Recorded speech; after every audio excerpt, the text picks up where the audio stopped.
উৎসবমুখর পরিবেশের মধ্য দিয়ে বাগেরহাটের কোচুয়ায় দাখিল মাদ্রাসার সাবেক শিক্ষার্থীদের পুনর্মিলনী অনুষ্ঠিত হয়েছে। মঙ্গলবার সকাল 11টায় কোচুয়া দাখিল মাদ্রাসা প্রাঙ্গণে অ্যালামনাই অ্যাসোসিয়েশনের আয়োজনে সাবেক শিক্ষার্থীদের পুনর্মিলনী অনুষ্ঠিত হয়। প্রাক্তন ছাত্র শরীফুল ইসলাম ও শহীদুল ইসলামের সঞ্চালনায় এই অনুষ্ঠানে সভাপতিত্ব করেন কোচুয়া সদর ইউনিয়ন চেয়ারম্যান ও এই প্রতিষ্ঠানের সভাপতি শিকদার হাদিউজ্জামান।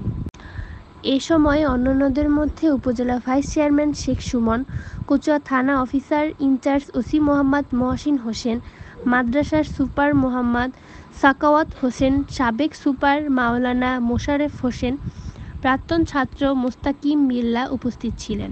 এছাড়াও প্রিন্ট ও ইলেকট্রনিক মিডিয়ায় কর্মরত সাংবাদিক সহ বর্তমান ও সাবেক শিক্ষার্থীরা উপস্থিত ছিলেন।